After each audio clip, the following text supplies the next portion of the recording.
ने एक चिंता बनी रहती है काल भगवान को, ब्रह्म को, जिसके 21 ब्रह्मांड में हैं और उसमें से एक ब्रह्मांड में हम रह रहे हैं। उसको ये चिंता बनी रहती है कि यदि इन प्राणियों को यथार्थ ज्ञान हो गया उस परम पिता का, ये सभी भाग जाएंगे, तेरा लोक उजड़ जाएगा। इसलिए इसका भरसक प्रयत्न रहता है कि इनको मिसगाइड रखूं और कोरी बकवाद भरवा दूं। साधना करने की इच्छा हो तो गलत करें, शास्त्र विरुद्ध करें, और नहीं फिर जैसे ऋषि महर्षि घर से निकले साधक निकलते हैं, जो साधना वो कर रहे होते हैं उनसे कुछ होना जाना तो उनसे होता नहीं। 1-2 वर्ष के बाद फिर उनमें कोई ऐब जरूर होता है, कोई सुल्फा पीने लग जाता है, कोई भांग पी कर टाइम पास करता है तो कुबद में लग जाते हैं, कोई सिद्धियां प्राप्त कर लेते हैं, फिर एक दूसरे पर प्रभुता फैलाकर जनता में वो प्रशंसा के पात्र बनकर अपना जीवन नाश कर जाते हैं। तो पुण्यात्माओं, इस तत्व ज्ञान से पता चलेगा कौन कितने पानी में और कौन सी साधना सही कौन सी गलत। जैसे जब ब्रह्मा जी कमल के फूल पर विराजमान थे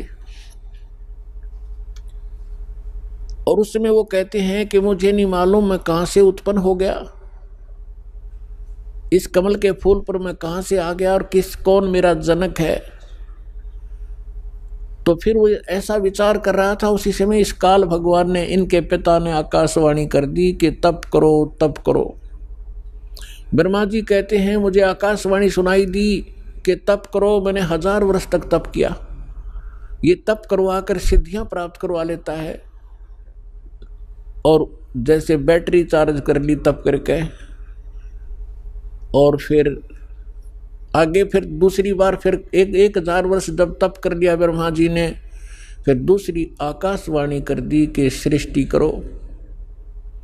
सूक्ष्म वेद में कहा है कि तपो तपो कर वाक्य सुनाया, लोक रचो बल मेरी माया।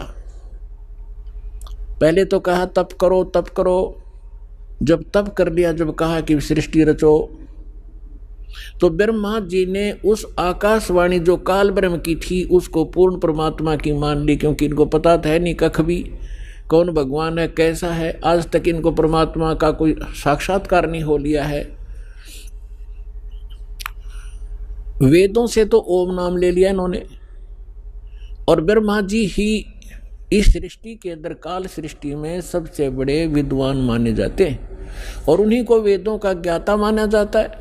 अब अन्य जिस भी ऋषि को, मनु को या वासिष्ठ को, जिसको भी उस ब्रह्मा जी ने जैसा ज्ञान दिया, तो उसमें से एक तप भी साथ जोड़ दिया सभी ने कि ब्रह्मा जी को आकाशवाणी हुई थी कि तप करो।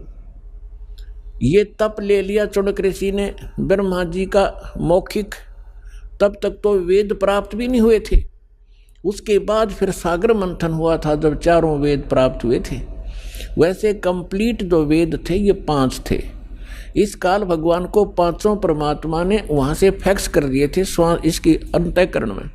फिर इसके श्वासों के द्वारा ये बाहर निकले थे सागर के ऊपर, और सुसज्जित बहुत सुंदर थालियों के अंदर आए थे।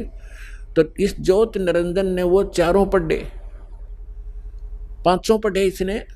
तो 5वें जो वेद था उसके अंदर उस परमात्मा का विशेष ज्ञान था। तो इसको चिंता बन गई कि उस परमात्मा की इस प्रकार जानकारी प्राणियों को होगी, ये सब भाग जाएंगे। उसने 5वां वेद छुपा दिया और 4 वेद अपने पुत्र ब्रह्मा को दे दिए। सागर मंथन के समय अपनी श्वासों से छोड़ दिए और 5वां गुप्त कर लिया। उसकी अक्षति पूर्ति करने के लिए स्वयं परमेश्वर को आना पड़ता है, उस 5वें वेद को, तत्व ज्ञान को बताने के लिए। तो जो दास आज कंसेप्ट क्लियर करने जा रहा है कि आपको वो स्थान मिला, आपको तत्व ज्ञान मिला,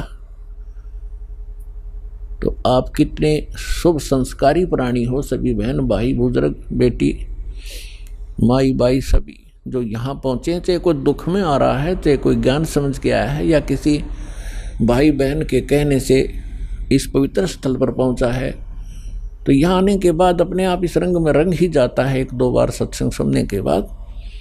आज से बुद्धिमान समाज है,